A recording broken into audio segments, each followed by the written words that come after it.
right, everybody, welcome in. Happy Friday. Hope your week was a great one, and hopefully you are snuggled up in your pajamas getting ready for an entire night and weekend of football. Oh, baby, Christmas came early to start off the Christmas weekend. Welcome, everyone, into the Gem City Sports Podcast. As always, it is brought to you by our friends at Rebish Investments, keeping financial guidance simple.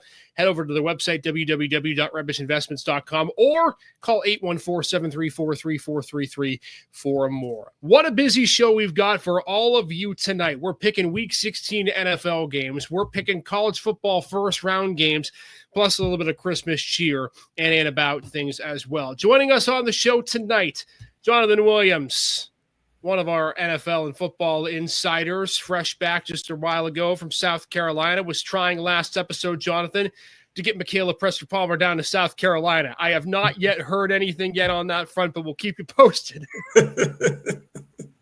Yeah, it's gonna take a little bit more work, just a tad bit. I'm working the phones. We'll get there. We got plenty of time. We got the Christmas holiday, and no one better to join us on the final Friday before Christmas.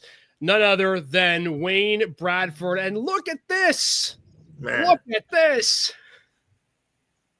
We go from Hawaiian shirts to Christmas Round sweaters. of applause for Mr. Wayne Bradford, who clearly was the only one who got the ugly sweater memo on our pod tonight. That Bluey, a tribute. My son and my daughter would absolutely love that, Wayne. Festive, and I love the lights. And congratulations to you and your wife on the birth of your daughter. So another addition to the podcast family. So our family is extremely happy for you and your family. So congratulations again. Hey, man, I appreciate it. It's been a wonderful week, and certainly going to be a wonderful weekend. A pretty cool Christmas present too. But glad to be back in the saddle. Glad to have everyone around here. I'm going to try not to be distracted by the lights on the sweatshirt for Wayne. But no, keep them on. No, don't turn them off. No, don't you dare. They're on. They stay on. We keep them on for the duration of this show. Well, since it is our last show until Christmas, we have to do some picks here because we got a couple of big games coming up this weekend. We're going to get to the NFL in just a moment. But, guys, before we get to that, we want to talk about predicting playoff games, but I think I'd be remiss if we didn't talk a little bit about, and I talked about this with T. Frank Carr for Penn State on last night's episode. You know, right before the playoffs begin, Penn State's getting ready for their game, right? And all of a sudden, Bo Pribula, their backup quarterback, enters the transfer portal. And, you know, you guys are both embedded in college football. Wayne, you've coached. Jonathan, you've played. You know, I know that everyone has different opinions on, okay, the transfer portal, the way the NIL is going, the way the game is going now. Do we have a problem with the way that the transfer portal is working, the window in which it opens and things of that nature? And not necessarily, I don't want you guys to talk specifically about the player, because I think we know Bo Pribula is a huge part of this Penn State team. But I'm concerned now that there's going to be a lot of backlash in the coming years for how this current setup is. And I want to get your thoughts on how this could potentially impact college football before we get to our picks here, guys. Well, for me, it's one of those things that I don't think was very well thought out. Obviously, we pushed for the expanded playoff, and the 12-team playoff is something that a lot of people really wanted. But what we didn't realize the ramifications of was there were transfer windows, and there were certain periods of time where guys are allowed to enter the transfer portal. And I saw a lot of comments revolving around this situation and revolving around the opening of the transfer portal in general that said, okay, well, playoff teams get an extended window and guys can jump in the portal up to 5 days after their team loses, like after whatever their last game is in the playoff. But the other side of that people aren't looking at and that players are having to take into account and take into consideration is, okay, yeah, I can stay with my team throughout the playoffs and still hit the portal, but what if all of the spots are going by then? Because the portal opens up before I'm allowed to jump in or before I can jump in, and teams aren't waiting around for playoff guys to be finished up with their season and potentially lose or make it all the way to the national championship in the end of January. By then, if you're trying to early enroll somewhere, you can't do that. You got to be enrolled at the school you're playing at. So it puts a lot of players in a very precarious position because obviously you want to finish out your run with your team. You want to finish out your run with your guys. These are the guys that you've been to war with. But if you're really thinking about your own future and what's best for your own future, it doesn't benefit you to not enter until the playoffs are over. It benefits you to get in as soon as you can. And it's one of those things that I don't think were very well thought out when we were implementing windows and when we were talking about extending college football all the way to the end of January. It's just something that I don't think was all the way thought through. And then it puts pressure on coaches now because you've seen coaches handle this in different ways. James Franklin at Penn State said, okay, yeah, he's not going to be with us. He entered the portal. We wish him the best. We understand why he had to, but he's not going to be with us. But then you've got, obviously, I'm going to bring him up, Shane Beamer at South Carolina. Robbie Ashford hits the portal, our backup quarterback. And Beamer's allowing him to stay with the team. I think that it's a similar case out at UNLV, or it's another school out west that's doing a little bit of the same thing where they're now allowing guys to enter the portal.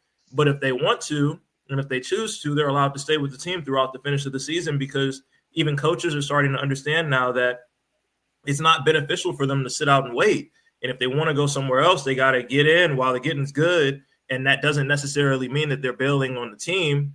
So now coaches are adapting and giving them opportunities to be members of the team, even when they aren't officially 2 feet in members of the team anymore. It's a wild landscape and one that I don't think it was like adequately thought out, the ramifications of everything with the portal and the playoff and just the timing of everything. Yeah, I agree wholeheartedly. The NCAA is reactive, not proactive. So you got a lot of people in senior leadership positions that should be strategic planning, right? So we've been talking about a 12-team playoff for how many years? So where is the leadership, talking about, okay, if we are going to a 12-team playoff or a 16-team playoff, and we're adding this many weeks, and the spring semester starts at this particular time, how are we going to accomplish, those three things? So they've really created or operated in silos. They have not thought about the student athlete at all. All they've thought about is the college football playoff. No thought to the student athlete. To Jonathan's point, no thought to the coach, right? Because as a coach now, you're really in a no-win situation. If you're James Franklin and you take the hard line and you want to have control and you want your team to be all in, then you've got to make that decision. Hey, I don't want this guy, if he's not all in, right?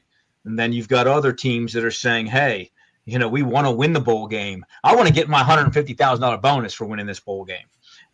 Then you have an entire team, Marshall, opting out of a bowl game and impacting an Army team that's had a great year, and those fans, et cetera, et cetera. So you've got three distinct examples of really no strategic planning, no vision, no thought about the good of the game, the good of the student athlete, the good of the other members of the team that are saying, hey, what happens if our starting quarterback goes down at 12:01 tomorrow? Who's playing? Yeah, and the issue for me, and Wayne, you touched on this a bit, is the fact that the player now has so much control over everything. Now, I think first and foremost, the timeline of the transfer portal needs to change. I think it's patently ridiculous that the window is going to close in the middle of the second round of the playoff. And you mentioned, Wayne, the reactive versus proactive. If you were proactive, you would have made that change years ago because you knew this thing was coming. And in Bo Pribula's case, he could have stayed with Penn State for this game on Saturday and then transferred. But at that point, maybe there's no quarterback jobs available for you to take. But the concern that I have when it comes to the ability with players is you look at a guy like Diego Pavia, right? The Vanderbilt quarterback who won his injunction. Now he gets to stay another year. If we're getting to a point where players are just consistently winning court cases to be able to either A, stay at college longer, or B, in a lot of cases where you could have quarterbacks or players that say, hey, look, you have to pay me money now before the college football playoff, or I'm going to enter the transfer portal and derail your season. I'm not saying Drew Aller would do this, but what's stopping Drew Aller from going to Penn State and saying, hey, look, if you don't give me a $3 million deal right now, I'm going to enter the transfer portal and you've got absolutely no chance in the playoff. So I just think that there's a lot of concern with that, because now you look and you say, while I understand that the player needed some autonomy in the game, I think now maybe it's gone too far. Oh, no question. To your point, if Aller goes 19 or 20, throws 4 touchdowns, they win on Saturday. And Sunday, somebody calls him and says, hey, you can be the quarterback next year, here for this. Yeah. Could he potentially walk in Monday and say, hey, I'm done? Yeah, I mean, if Bill Belichick at North Carolina offered him $4 million to go play his senior season at NC, that guy's getting up and walking out. Right. And is that a recruiting violation? Who's taking charge of that? Are there no recruiting violations anymore? Is it open season? Because at this point, the window is open. So, you're technically allowed to contact anybody that you want to contact, whether they're in season or not, because the window is open and the window applies to everybody. It's bananas, man. It seems like a free-for-all in college football right now. And to your point, Isaac, yes, I do believe that the athletes needed a little bit more autonomy, but man, it's hard to look at this and say that this is the best course of action for college football in the way that things are supposed to be going or should be going right now in this current state of the game. And the sad thing about it is as we transition to some of the picks here, it's taking away from what should be a celebration, right? I mean, people have been hammering the table for a 12-team playoff since the 4-team playoff began. And now here we are on not the eve, coming up in about 45 minutes is the first college football playoff game.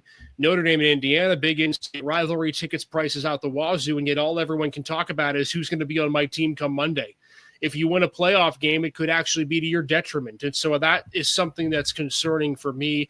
I think for all of us who love the game and who follow Penn State or other teams around the area. And it's not just for Division I. I mean, not to this extent, but Division II is going to have this issue. Division III, to an extent, already having this issue with players transferring.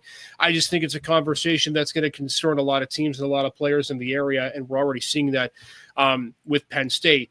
So, guys, let's then pick our games because there is going to be football played tonight and tomorrow. And let's go ahead and start with the game happening at 8 o'clock tonight, Notre Dame, Indiana. Let's go around the horn and give our picks. Wayne, I'll start with you. Really intriguing game. I believe the smallest line of the entire weekend. Who do you like in this one?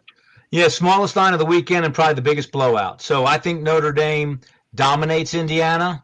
I think Indiana is an imposter. I think that, they have some talent there.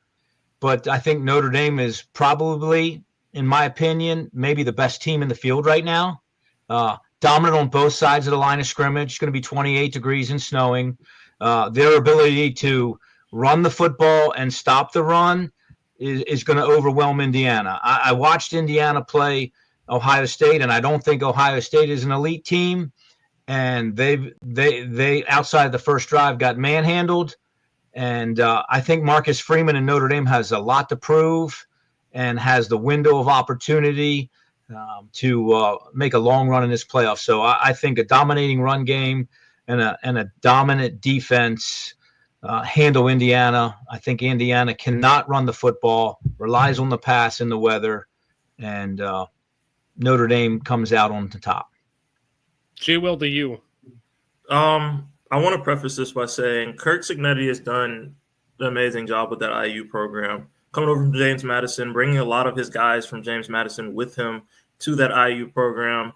They turned a lot of heads this year, and they won a lot of football games and brought a lot of life back into that football program and got them in a position that not a lot of people thought that they were going to get to this point of the season. That being said, I agree wholeheartedly with Coach Bradford that this game should not be close, and I don't believe that it will be close. I also watched IU play Ohio State, and I mean, for me, it's in the trenches. That is the difference in a lot of football games. It's that offensive and defensive line. And to Coach Bradford's point, those guys got bullied for most of that football game. And obviously, I've done a little bit of looking at IU and a couple of those last couple of teams that made it in for my own selfish reasons of being a Gamecock fan. And I've looked at a lot of the teams that IU has played, and they haven't beaten very many teams with much of a pulse, in my opinion. Yes, they've won a lot of football games. Yes, they've done what they've been supposed to do with the schedule that they've had. But when you had them go up against a test for once in their season against Ohio State, who hasn't looked that great down the stretch themselves, they laid an egg. And they're going into a tough environment in South Bend. They're not playing a pushover of a football team in Notre Dame. This Notre Dame team is the best, if not the best Notre Dame team in recent memory. I just don't see this game panning out well for IU. I'm going Notre Dame lopsided. Huh. Well, normally you guys are really smart in your picks. I think you're crazy here. I think both you're wild here. Let me give you a couple of facts that I actually have pulled from the great stat Google Factoid Index. So in that Indiana-Ohio State game, they're a blocked punt and a missed snap away from a one-score game. Ohio State had 320-something yards of total offense. Indiana limited them to 115 on the ground, and that includes Travion Henderson needing a big run in the third quarter to be able to break the 100-yard mark for Ohio State. Indiana statistically is the number one rush defense in the country. Their front four is allowing 76 yards per game. That's one of the most underrated units, at least in my mind, in college football. They did it really well against Michigan in a game that was a lot closer than the score would indicate. I think Michigan, though, has played better down the stretch of the season. Then I look at Notre Dame, and I ask myself, okay, if Notre Dame can't run the ball, do they have the quarterback to be able to get them over the hump? And I look at Riley Leonard, and my answer is no. This guy's got 16 touchdowns, 5 picks. He struggled to throw the football the majority of this season. He is not an aggressive gunslinging quarterback. And so when you give Indiana's defense time in cold weather to be able to play cover 2, maybe in some cases man-to-man, you're going to force Riley Leonard to throw the ball potentially 25 to 30 times. I don't like that at all. Curtis Rourke is playing good enough football. I don't think he played great against Ohio State. But keep in mind, guys, Curt Cignetti was in his first go-around in a big game at OSU. And you can make the argument it was dumb mistakes and dumb things that got them out of the football game. I think Indiana's going to come into this game. They're going to play great run defense. I think Notre Dame's going to have to throw the football. And I think this game goes a lot like the NIU game went. Low scoring, Notre Dame struggling to be able to score the ball. And Indiana's going to come away with just enough plays, and they're going to win this football game. They're going to win it in the category of 21-18, 21-19. And I don't even think this is as big as an upset. I honestly, I can't believe the fact it's a 7-point spread. I think 3.5 would be too high.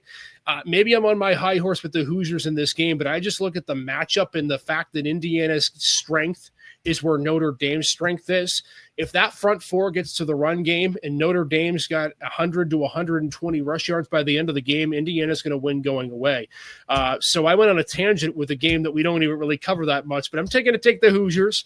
You can all laugh at me next week whenever we do an episode. I'll go with the upset there, Indiana over Notre Dame, and the other gents going with the Irish. You make a great argument, but I'd ask you, how many sacks did IU give up against Ohio State? Yeah, that's my concern. So Notre Dame is going to sack the quarterback, 7, 8, 9 times. And I just believe that's the difference, right? That Indiana will not be able to run the football. And you get long yardage against Notre Dame, be behind the sticks. I think the same thing happened at Ohio State. Yeah, I mean, it's not a bad argument. I do think regardless of who you're taking in the game, I think 52.5 is an insane over-under. I would take the under in that game all day. Again, knowing in just a few minutes that the fact that it's going to be cold and it's going to be windy and, college football playoff, the way these two teams play are low-scoring games. All right, other game in the top half of the bracket, Clemson, Texas. I'll start with this one. This is the one I don't think is close. I think Texas is going to win this game with 24 points, and I think they're going to win it by 17. I don't see how Clemson's able to score against this Texas defense. They got one of the best secondaries in football. Cade Klubnik's 2 worst games of the season were against arguably the 2 best defenses he played. I don't even think Quinn Ewers has to play well for Texas to win going away, and I don't think he's going to. Bold prediction, I think if Texas is going to go all the way, Arch Manning's going to have to start or at least be a big factor of this offense down the stretch of the season. But I'll go Longhorns 24-7, and I'll go over to Mr. Wayne Bradford, who hung his head at my prediction. Yeah, I have an upset here. I have Clemson winning, and I'm an over believer. Now, Jonathan, you should be voting and rooting for Clemson because they are in the great state, the Palmetto State of South Carolina. Man. So you better root for Clemson. So if you're not wearing orange and purple this weekend, shame on you. But here's what I think. Okay, who is Texas beat? It's a very good point. Okay, the 2 biggest games they've played, Georgia, they've lost. Georgia's not an offensive juggernaut, lost their quarterback at halftime. Still couldn't beat Georgia without their starting quarterback. Who's all the pressure on? Sark. I love Sark. I love the comeback story. All right. Quinn Ewers, he's looking over his shoulder on 3rd and long thinking, oh, man, 3 and out. Here comes Arch. I'm out. I got a bad wheel. I have not played well down the stretch. Then here comes Dabo Swinney, right? The overachiever, overbeliever who's been there, done that. Been there, done that. Been there, done that. Okay? They find a way to win at Clemson because there's no pressure. They play loose. They fake punts. They play Klubnik, however you pronounce it, carefree, playing well. Watch them play against Pitt. Run the ball, has good wheels. I just think that Clemson comes in and plays carefree. And man, if things go bad for Texas, are you going to Arch? Where are you going? And don't forget, Clemson plays great defense. Pressure packages. I know Venables isn't there, but it's still the same pattern. And I'm a believer in Dabo Swinney. A fair on Texas and who have they beaten, Wayne, but Jonathan, I'll toss you a softball here. Outside of the ACC championship game, how did Clemson do to a ranked team the last time they played them? I'm sorry, I forget. Yeah, it didn't go very well for them. In fact, it didn't go well for them any SEC opponent that they faced this year. So I will start with this, Coach Bradford. There are an infinite amount of things that I would do other than wear orange and purple at any point in time in my life. And how about this? If Clemson wins this week, will you wear orange and purple? I'm not even going to take that bet because I'd have to cut off whatever limb that Clemson apparel touches. It's that deep of a hatred. That deep of a hatred. I'm not going to go down that list of how many things I'd rather do than wear anything Clemson related. However, I've seen this Clemson team play live. I was at the South Carolina game, sitting in the student section, wearing my Gamecock jersey, getting called a lot of names. The strength of this Clemson football team is their defensive line. If we don't have Lenore Sellers at quarterback making superhuman plays, breaking sacks, and being quite literally impossible to tackle, we don't win that football game. Their defensive line was getting into the backfield. Their defensive line was getting pressure, wreaking havoc. And that's been the strength of their football program, honestly, for a couple of years now. You spoke to it, their pressure packages and how much they're able to affect the quarterback and get into the backfield. And that starts with their front seven. And they have a really good front seven. That's about as much nice stuff as you're going to hear me say about Clemson because I don't think they have the offense to get it done. Cade Klubnik, sometimes he's on, sometimes he's off. But also, offensively, sometimes their play calling gets a little lax. Sometimes their play calling gets a little conservative offensively. And I've even seen stuff coming out of their camp and their media talking about how they wish they had been more aggressive in the second half of the South Carolina game and actually taking more shots downfield. They hit a couple of those early on us, and they were contested throws, contested catches, and they made some plays. But I've seen this Clemson team play a couple of times now, and I'm just wondering, where's the offensive output going to come from against a top-tier opponent? Has Texas beaten anyone? No. But they played that Georgia team extremely close. And obviously the argument will be, well, Georgia was without their quarterback in the second half. And that's a very good argument to make. But Georgia's still Georgia. Georgia has still been the cream of the crop in all of college football for the last 3 to 5 years. And they gave that Georgia team a run for their money and gave them everything they could handle in the SEC championship game.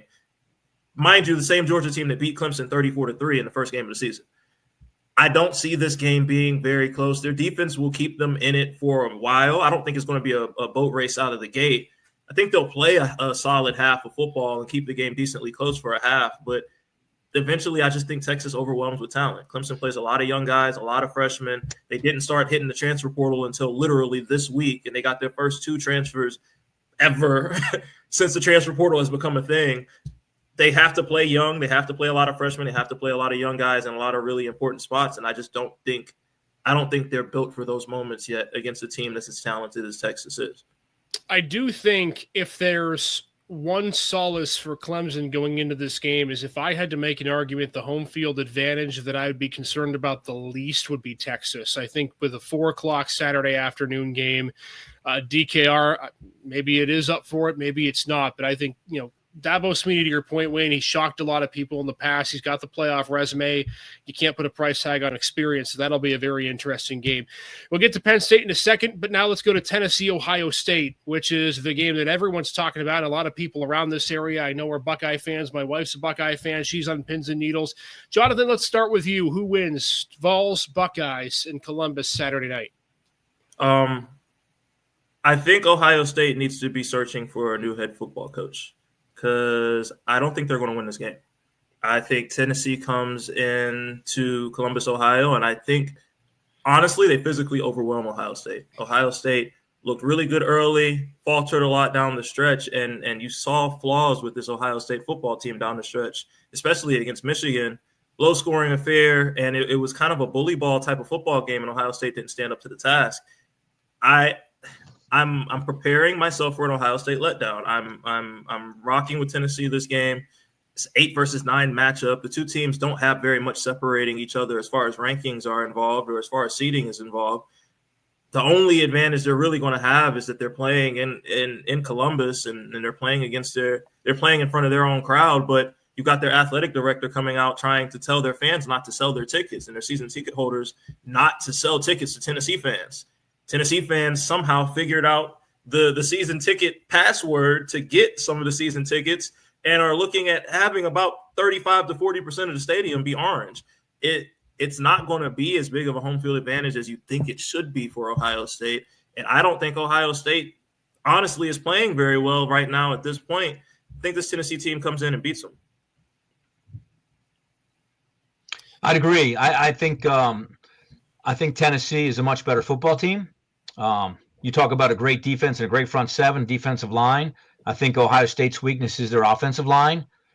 So I don't think Ohio State can establish a run game. And then I think that defensive line will tee off on that Ohio State offensive line. And I'm not impressed with the quarterback lately down the stretch. I mean, just some terrible decisions, versus Michigan. And don't forget, Tennessee can run the football, right? Mason, I believe it is. I mean, unbelievable rushing offense. So, Ohio State, we saw Penn State struggle mightily with tempo, Oregon, right? It's a different cat, right? How's Ohio State going to handle the tempo of Tennessee? And to Jonathan's point and your point, I don't think there's going to be very much of a home field advantage because when Ohio State starts to struggle, the fan base is going to turn on them right away. So I think Ohio State would be better off playing at Tennessee this week. And again, no pressure. I mean, Ryan Day, all the pressure's on Ryan Day. There's no pressure on Josh Heupel. All the pressure's on the Ohio State quarterback. There's no pressure on the Tennessee quarterback, man. Let's go cut it loose. And I think, that's the thing that really intrigues me about the college playoff is who's going to really cut it loose. It's going to be fun to watch. All right, gents, I'm going to ask your permission to play coach for just a minute. I know I don't have the credentials that you guys do, but I'm going to play coach for just a minute. Go for it. I will preface by agreeing with Wayne's sentiment. If Ohio State loses this game, actually what Jonathan said too, if Ohio State loses this game, I do think Ryan Day should be fired because fool me once, shame on them, fool me twice, now it's shame on me when it comes to coaching. And I think this Tennessee matchup is so intriguing to me because it's the same sort of a team that was Michigan a couple of weeks ago when they came into the shoe and beat Ohio State, right? A team that wants to put you in a cereal box, have a bar fight, and force you to run the football and go in between the tackles. If Ohio State didn't learn from their Michigan game a couple of weeks ago that you can simply just not run the football effectively with the offensive line you have, then Chip Kelly and Ryan Day don't deserve to be a coach. So if I'm Ryan Day and Chip Kelly, I've got one formation the entire game. I've got 5 wide receivers on the field the entire game. I'm spreading out Tennessee. I'm going to force them to play either man-to-man or too high safety, and if I'm Will Howard, I'm going to hit my first open receiver every time. I think Jeremiah Smith, Emeka Egbuka, Carnell Tate, those 3 guys could go off in this game. And let me just say this. You guys make great points about Tennessee. I think that there are a ton of things going for them. Dylan Sampson, to your point, Wayne, is one of the best running backs in the country, maybe second to Ashton Genty. However, I've also watched Ohio State lose to Michigan 4 years in a row and in the ensuing playoff game put up buku numbers on offense. And I don't think that's going to change. I don't care about the home field advantage. Ohio State, to me, doesn't have good home field advantage anyway. Those fans of the Horseshoe are not loud. You can at me, Ohio State fans. I've been to a couple of games there before. I think Ohio State wins this game 42-10. I don't think this game is close. I think this Ohio State team learns from their mistakes. They're going to throw the ball to the outside of the field. I think you're going to see a couple of long touchdowns early. And I think Ryan Day knows that he could be, even though his athletic director said he's not, I think he could be fighting for his job, at least from a fan perspective. I think he knows that if they don't score early and often, to Wayne's point, that crowd is going to turn on them very quickly. You're going to have a motivated and frustrated Ohio State team, because this is the same matchup that they had with Michigan, and they were expected to win 42-10, and they decided to play on Michigan's terms. That ain't happening Saturday night. So I will pick the same score that many experts picked them to beat Michigan by Tennessee. Now, is 42-10 a little crazy? Sure, but I just think it's going to be a blowout. I think it's the most lopsided game of the entire weekend, and Ohio State completely decimates Tennessee in this game. And for Buckeye fans who don't like the home crowd thing, you can at me later. But I don't know. I just worry for Tennessee with the way Ohio State lost a couple of weeks back. But Tennessee's got great corners, you know. But I don't think you can only have 2 or 3 of them at the field at the same time. Yeah, but so you've got 5 offensive linemen, and you're going to get an empty. And I'm putting 6 on the line of scrimmage. You're going to get Will Howard killed. 1,000, 2, 1,000. Yep. That's what you're saying the plan is. Well, that ball better be out. I just think screens, quick outs, speed outs. I don't know. And that Tennessee defense can run. Not only they are big, they can run. Oh, I agree. So I go back to this is a decade ago when we were in the midst of the BCS. I used to love the Big Ten, living up here in Big Ten country, playing the SEC and getting smoked in bowl games. And the speed difference and the tempo and those particular things. So here we got Oregon, the Pac-10 tempo coming into the Big Ten and winning it, right? Boom. Now you got Tennessee coming in at hyper speed, and has Ohio State seen that? I just don't know. I'm not telling you that Tennessee's going to blow them out, but it could be, to your point, you say most lopsided. This could be the closest game of the weekend, in my opinion. Yeah, and to me, too, I think we didn't factor in Nico Iamaleava, who's been a deer in the headlights at times as a freshman on the road this season. I think specifically the Georgia game didn't play very well. So, we're going to learn pretty quickly which one of these two teams is the better team, I think. I don't think it's going to take very long to see who's the better team. And that gets us to Penn State in what's been a really long college football talk, but it deserves it because these games are all fun. Wayne, I'm going to start with you. Penn State SMU, it's the noon game. T. Frank Carr on our podcast yesterday had 34-20 for the Nittany Lions. How do you think this game plays out? Man, I'm very intrigued now, especially with the Drew Aller. The Bo Prabula drama. But here's my question. Okay, what happened in the Big Ten championship game with Penn State's offense? Is Oregon's defense that much worse than Ohio State's defense and Michigan's defense? Or did James Franklin go in to Kotelnicki and say, hey, the gloves are off, do whatever you want. We need to score 50 points to win. Yeah, the only way we're going to win is if we score 50. Yeah. So now you got no backup quarterback. Does James go in to Kotelnicki and says, hey, we're superior on defense. We can win 10-9. All right, hand the ball off, to number 10 and number 13 all day and be very conservative. I am very, very intrigued by that persona. If you can see, the persona that Penn State's offense had against Oregon, I think they run away with the game. On the other side, if I'm SMU, I'll put 11 guys on the line of scrimmage and I'll knock Aller out the first series. I come until he doesn't get up. Not to hurt him, not to be dirty, but I got no backup quarterback. Let's see what your plan is. So does that force Penn State's hand to be more conservative and hand the ball off and run the ball? So I'm intrigued by those two concepts. I think on the other side, defensively, Penn State's far superior than SMU's offense. I don't believe they'll be able to protect against that front, those pass rushers. Penn State has elite speed on defense. What's the MO going to be on offense? Yeah, I agree with you, Coach Bradford, and I'm looking, and I kind of already knew this, but I'm just looking to confirm. I'm going to take Isaac's point and the point that you made about the Tennessee-Ohio State game. I think this game has the potential to be the most lopsided game of the weekend. I think SMU is completely fraudulent. Kevin Jennings is a good quarterback. Kevin Jennings makes a lot of mistakes. Kevin Jennings is going to throw the football places that he shouldn't throw the football. He's going to turn the ball over. He has 8 interceptions this season. He should have more. I've watched this SMU team play. I watched this SMU team almost lose to Duke, should have lost to Duke, had 5 turnovers against Duke, and did everything in their power to hand Duke that football game, and Duke just refused to take it. This is SMU football team that beat Nevada by 5. You know, they lost to BYU by 3. They only beat Louisville by a touchdown. They beat Duke by 1. Like, they have been skating by all season long. The ACC championship game looks close, but honestly, SMU was down by 2 or 3 scores in that game. It shouldn't have been that close. They just fought back late to make it respectable. This football team, they've benefited from being in the ACC. They've benefited from the schedule that they have played, and they haven't really had to prove it against very many formidable opponents. Well, guess what? You're playing a very formidable opponent tomorrow, and it's not going to be ACC football. You know, it's not going to be, oh, we can turn the ball over a couple times and still be good. It's not going to be, oh, we can fight back late and Kevin Jennings get hot. We can make a couple throws. He can break a couple long runs and we're right back in this thing. No, you're going to have to play your best game that you've played all season. I don't see it happening from SMU. I think the crowd gets to them. I saw video of them playing Mo Bamba and blasting that at practice, trying to get ready for the Penn State crowd. There's nothing that prepares you for that crowd.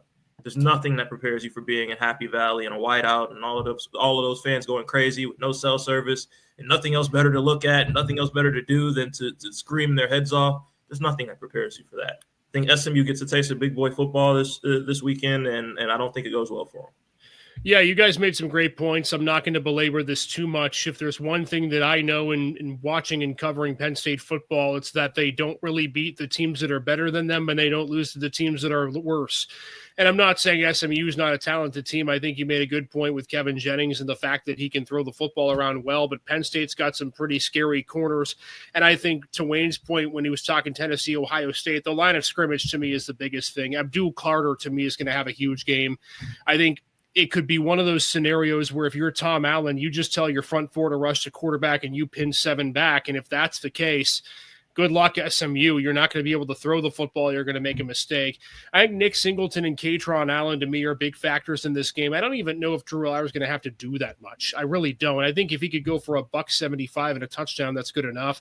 I think Penn State will get out to an early lead in this game by a couple of scores and then maybe kind of keep their foot off the gas a bit in the second half. I think 27-13, somewhere in that vicinity, is probably fair for Penn State in this game, but I do think they win. I do think they cover. And we talked a lot about Ryan Day searching for a new job if Ohio State loses. If Penn State can't win this football game, well, then where do you go from here if you're James Franklin and the Nittany Lions? So there are picks for Friday and Saturday for college football playoff.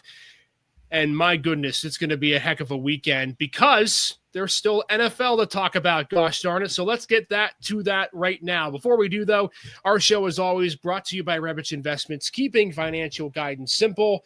Head over to the website, www.rebichinvestments.com, or you can call their numbers, 814-734-3433 today. All right, gents, NFL time. Tomorrow, after the Penn State game, Steelers-Ravens. And I think this is where I want to hunker down on our NFL talk for tonight. Browns and Bills are still in action, albeit meaningful games in different ways. Wayne, I want to start with you on this. You know, the last time Pittsburgh and Baltimore played, it was not a pretty offensive game, but we saw Pittsburgh start to run away with things in the second half. And you look at Lamar Jackson in his career against the Steelers, and it just hasn't been very good. In your mind, is Lamar Jackson just hoodwinked by Pittsburgh's defense? Is it something they do? What in your mind, as someone who sees the Ravens week to week, is something that you think will be key in this game when you just look at it from that perspective? Yeah, I think Pittsburgh, by nature, is the only team in the NFL that's not afraid of Lamar Jackson. I think all the other teams play passive and play, well, we can't give up a big play. and Pittsburgh attacks them, and they attack them with that 5-man front and that pressure, and they put him in a vice and they squeeze him. So, I don't think he plays well in those situations. I hearken back to my experience, looking into the Brian Flores defense and doing some things at the high school level that he does, and watching the Miami Dolphins run 31 pressures of the same pressure against Lamar a few years ago on Monday Night Football, and no answer, and totally frustrated. So I think the pressure, the attack, in his face, frustrate him, talk to him, hit him all the time, all those things. I don't think that Lamar likes that. I'll second it by saying I don't think that, the Ravens have ever come with a proper game plan. At least I don't think they've won the last 5. I know at least 2.5 years. You can't play bully ball against the Steelers. You can play bully ball against everyone else, but not the Steelers. You have to do what Philadelphia did.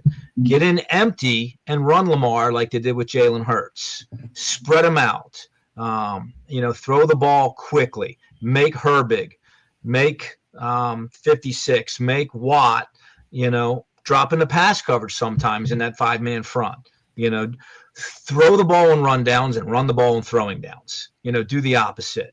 Now, having said that, I think Pittsburgh just is tired and beat up, and I think Baltimore, luck of the draw, the late bye, is rested. Had the game last week against the Giants to get a lot of confidence and rest some guys. Obviously, the game means more to Baltimore. Pittsburgh's already clinched.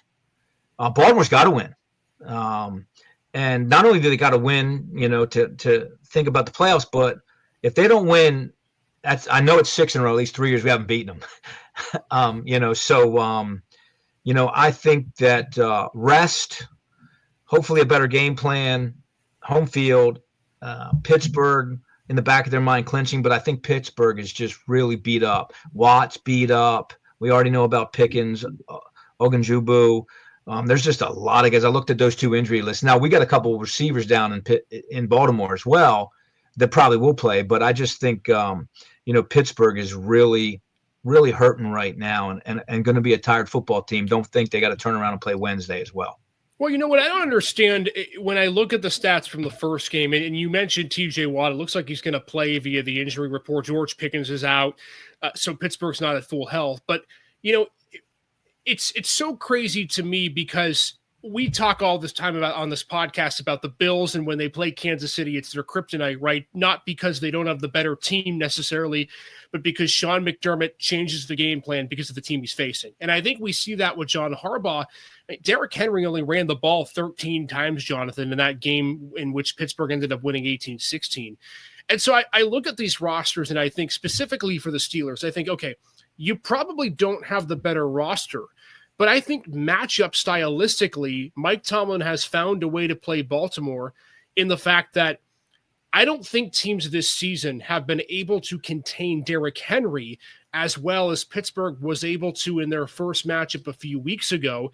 And just knowing going into a game like this that Lamar's going to have to do it all, he has before, but you also count on Pittsburgh's defense to create a turnover or 2, right? And they did that in the game against Baltimore, in which the Ravens had 3 turnovers. I just wonder if schematically, Lamar's just not equipped or capable, at least not yet, to take Pittsburgh down. One of the things that I've kind of looked at, and Coach Bradford obviously being the Ravens guy, he knows very well that, okay, you're looking at potentially 3 years straight that you haven't beaten this team. But in 3 of those games, Lamar Jackson didn't play. So it's like there have been matchups where Ravens already had the playoffs locked up, so Lamar Jackson sat. There have been matchups where Lamar Jackson was hurt, so he didn't play in that game. You've got I don't want to say a small sample size because you have seen Lamar against the Steelers team. You've seen Lamar against Mike Tomlin, but you don't have as massive of a sample size as is suggested by the last 3 years worth of results. It's only a couple of times that you've actually seen this Ravens team at full strength against the Pittsburgh Steelers.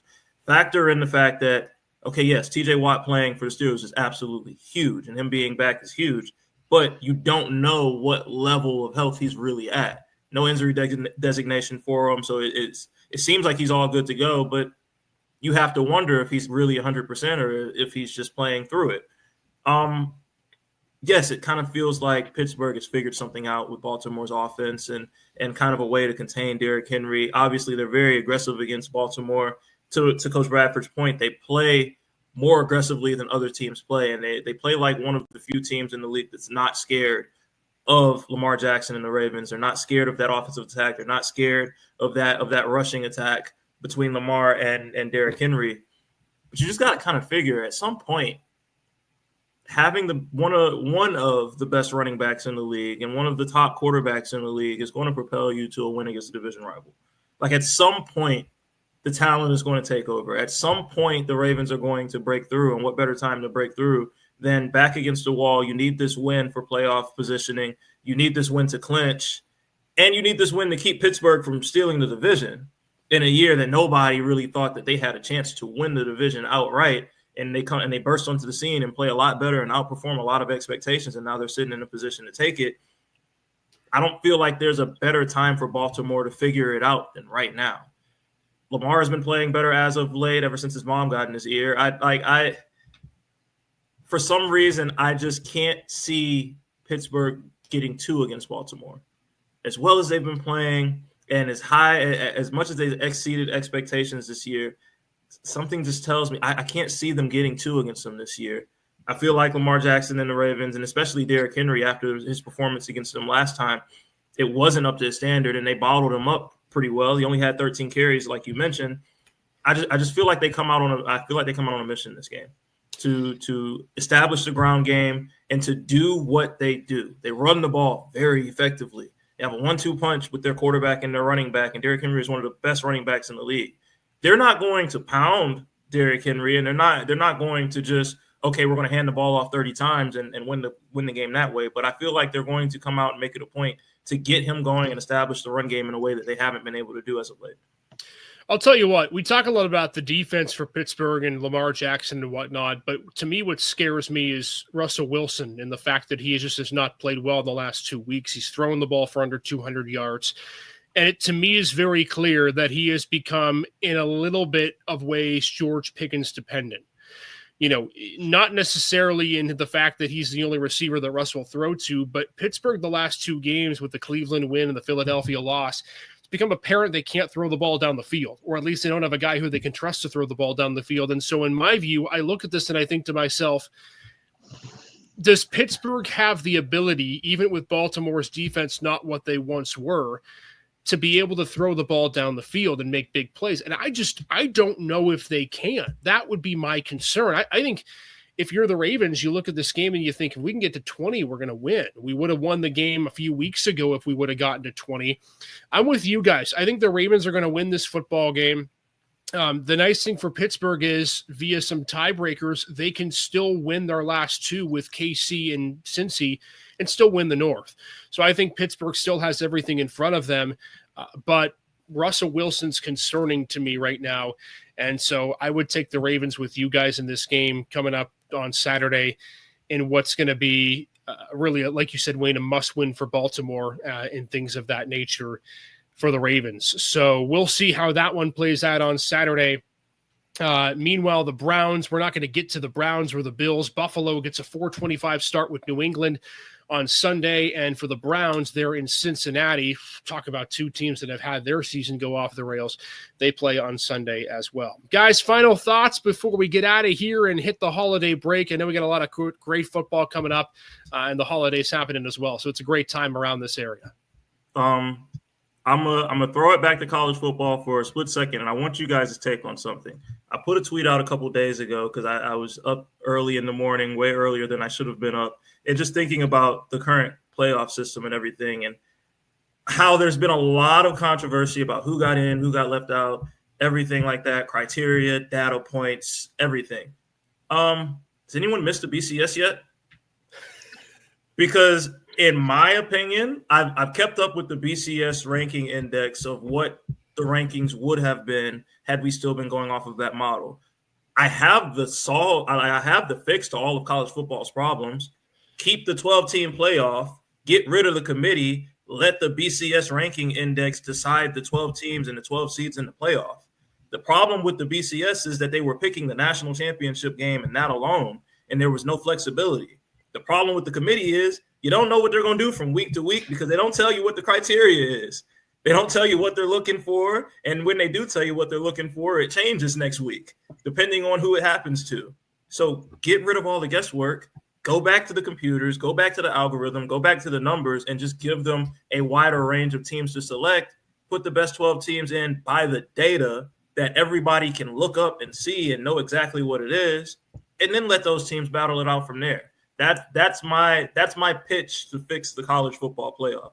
Bring back the BCS, keep the 12-team playoff. I say go to 16 teams. Be like one double A FCS. Division 2 is 28 now, I believe. Division 3 is 28. I really think that. A couple weeks ago, I thought we should have Army in over Indiana or SMU. There's an 11-1 team that won their conference championship, and their only losses to Notre Dame, and who's ranked 7th, and you have Indiana whose losses to a 10th ranked, or 8th ranked Ohio State.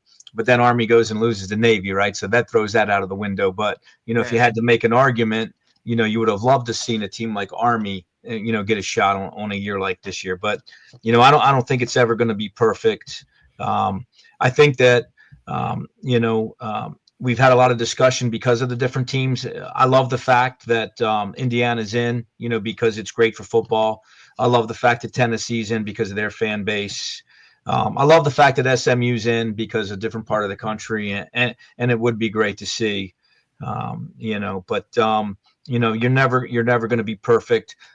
We were victims, at Edinburgh. Our best team was 9-2, and we led the country in scoring, total, and rushing defense in 2005, and didn't make the playoffs because it was a 16-team field. So at 9-2 and co-champions of the league, we got out, and it was probably the best football team we had in my 20 years there. So someone's always going to get slighted somehow. And on another note, Jonathan, since we're just talking, I think it's great that the Ivy League has decided to join the FCS playoffs. So won't it be great to see Dartmouth or Harvard or Columbia or Penn potentially playing for a national champion? So, a future business executive president from one of those institutions, playing for, a national title would be great to see. Well, first of all, I agree with you, Wayne, on that.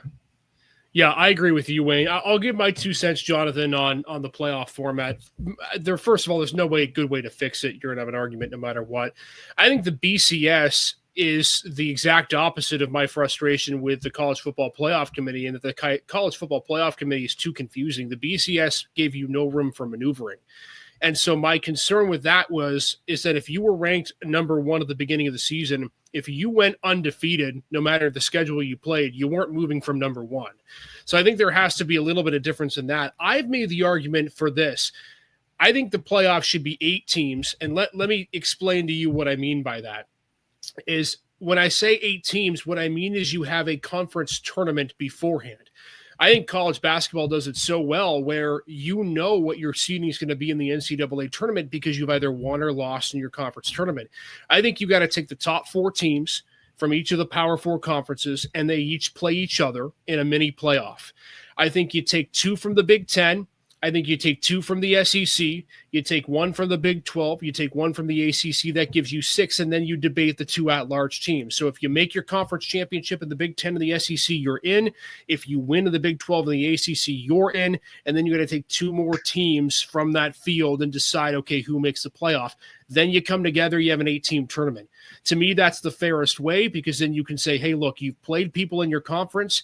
This is the conference champs. Big 10, SEC, get 2 teams because they're the biggest 2 conferences, and then maybe they each get 3 teams with the at-large. But I just think you have to find a way where there's less reason for debate coming out of your conference tournaments. I think that to me is the best way to solve the problem like college basketball does. But, either way they do it, whatever way they do it, it's going to be a difficult ask because to your point at the beginning of the show, The CFP is more reactionary as opposed to proactionary. Well, again, as is customary on our show, we are brought to you by Rebich Investments, keeping financial guidance simple. 814-734-3433 is the number to call. www.rebichinvestments is the website to search. Gentlemen, Merry Christmas. I hope it's a wonderful holiday season for all of you. Wayne, that sweater better be on Christmas morning. Happy holidays, everyone. Merry Christmas. Happy New Year. Blessed to be a part of this. Grateful for the opportunity. Really enjoy your company. Thank you for all you did for our local sports area, especially General McLean following us. You've made it entertaining, fun, and kept the local sports scene very relevant. So I appreciate all you do for the young people in our area. So thank you so much. And I definitely appreciate being a part of this. My 25th birthday is tomorrow. So hey, all right. Happy birthday to Jonathan Williams. So you guys have made 24 really special, and I've gotten to do a lot of really cool things and meet a lot of really cool people this year. So very grateful for you guys, and just can't wait to keep seeing this podcast reach new heights and each of us reach new heights in our personal lives. So thankful for you guys. Merry Christmas, happy holidays to everyone that watches and supports us. Thank you guys for sure for keeping up with us and giving a couple guys that love sports a voice. We appreciate you guys very much. So happy holidays to everyone. Merry Christmas to everyone. And thank you guys. Hopefully you can see the smiles in our faces during the episode. We love getting to do this. It's a passion of ours, and it's something that fulfills our day whenever we get a chance to do this. But the biggest thank you is to all of you, those who watch, those who follow, those who comment and subscribe and are a part of this. So we couldn't do it without you. We wouldn't want to do it without all of you. And we thank all of you for being a part of our podcast platform and our little journey here as we get through 2024. We wish you all a Merry Christmas and a happy holidays. We're going to come back after the Christmas holiday and be back better than ever. College football talk, high school basketball talk, other high school sports, and of course, the NFL is going to be rolling through Christmas as well. Enjoy the holidays. Spend time with friends and family. We'll see you all after Christmas and close to 2024.